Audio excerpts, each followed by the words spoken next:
59 years ago today, something mysterious in the world of wildlife happened. Okay. So, Retep, you're going to love this. Okay. So, it was in March 1962, 2 miles off the coast of Pensacola, Florida. Okay. All right. So, we're kind of down. Where is that? Is that on the Gulf side or is that on the Atlantic side? I think that's in the Panhandle, I think. Okay, so it's the Gulf side. So 5 boys, they went out to dive a wreck of the USS Massachusetts, which was a Navy ship that had been scuttled. And so they went out to, 5 teenagers went out to do a little dive. Okay. The weather got bad and they kind of got stuck out there 2 miles off the coast. So they were just kind of chilling, waiting for the weather to pass. The weather started to get better, and they started to cruise in. One boy, one of the teenagers, returns back. The other 4 are not back. Ooh. They died. Sadly. But... So, sorry, just to understand, this is cruising back to the boat from the scuba dive. No, they got back on the boat, and weather was shit. And so then they wouldn't be able... Got it. Yeah, weather clears up, they start heading back in. One boy, his name was Edward Brian McCleary, was the only survivor. And he says that on the way back in, their small boat was attacked by a very large sea serpent. No which caused way. the other four to go overboard. No way. What? We think How old were they again? teenagers, like 7, I think, I honestly don't know. But old enough to be out operating a boat and diving by themselves, so not young children. Yeah. right. Yeah. They knew how to scuba dive. Right. You know, theoretically, they were certified if that existed back then. Right. So on the go, yeah. And the guy stuck to the story his entire life, swears that it happened. It was not that they drowned while scuba diving. You know, could be that. Could be that he was covering up something bad that happened. But let's just say, not crypto, but what could have maybe happened to a very small boat out in that part of the world? Man. Well, Retep, you want to go first and then we can play the biologist card, or what do you think? Sure. I mean, first thought is the weather was bad, and it's that thing that we've discussed several times on the podcast where people, that's a very, I mean, how traumatic is that incident? I mean, I where you psychologically kind of, you possibly just create this scenario where it's a much, much more terrifying and dangerous thing. And really it was some kind of logical animal that flipped the boat over that you couldn't see because the weather was shitty. And then, I mean, I'd like to hear more about the story. Like, did the thing like eat his friends, or like, what did they just knock them over and they died in the water? Yeah, knocked them overboard. Yeah, I mean, it's lame, and this is a lame Forrest-like answer, but yeah, I think it was just a case of mistaken animal identity. What? So let's throw it to the broologist. What animal could this be, Forrest? Well, so the Gulf is incredible. It's rich in marine resources. It's super diverse. Some of the most sharks I've ever seen are out there, and they get some really shitty weather. I mean, they were diving a wreck for a reason, right? You look at the Gulf, you look at the shape of it, and you're like, oh, that's protected waters.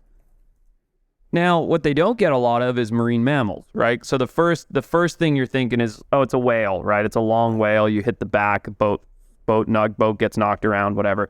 But they really don't get a lot of marine mammals over there. So that leaves a few options. That leaves sharks,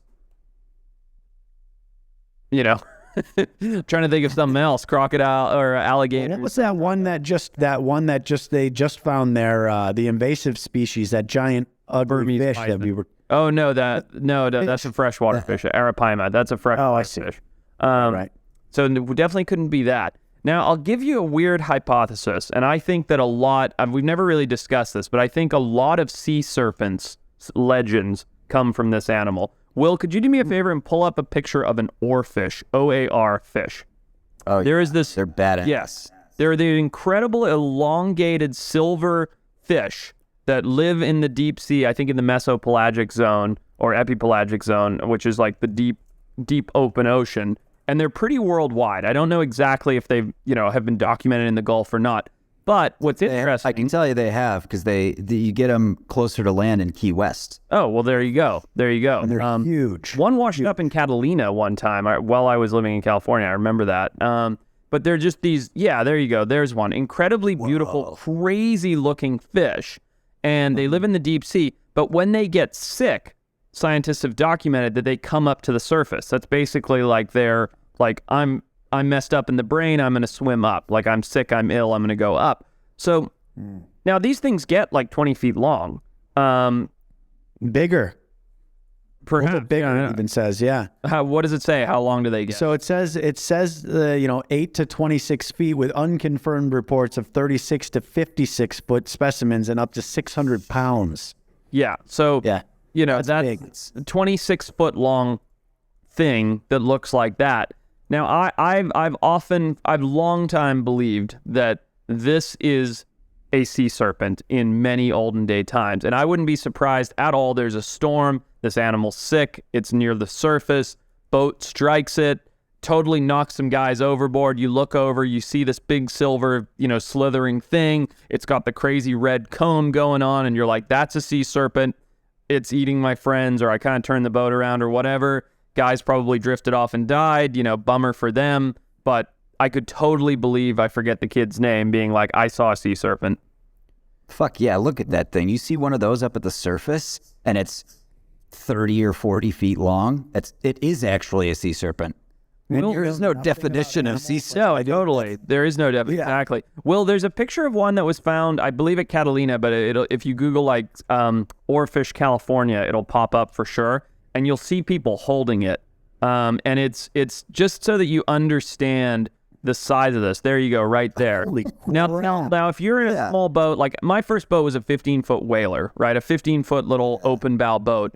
If I hit that thing with my boat, even me as a biologist, even if a 15-year-old who was a nerd on animals and we knew what these things were, would look over and see that, I'd go sea serpent. I'd go sea monster. That is without a doubt your knee-jerk reaction. Now, I'll tell you another tidbit that I have. This is anecdotal experience or anecdotal observation, but when there are big storms on the sea, things get weird.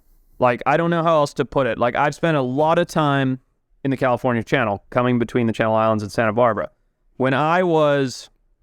Actually, Jordan Mayshock told this story on the pod, but when we were coming back one time, super gnarly storm, our buddy Tommy... he was like laughing and Jordan and I were basically cuddling because we were so terrified. And he told the story how the boat was going, this way. And what we spotted were two massive great white sharks coming this way. And we were going so slowly, one of the two sharks turned around and started following the boat. Now, I've lived in Santa Barbara a very long time. I've done that channel thousands of times now, probably. The only time I've ever seen a full-grown great white shark was during this crazy storm, and it turned around and actually followed the boat for a while. And, we were like, we're going to lose it. Like, the boat's going to go over. Like, we were terrified. Like, we legit thought the boat was going to go down.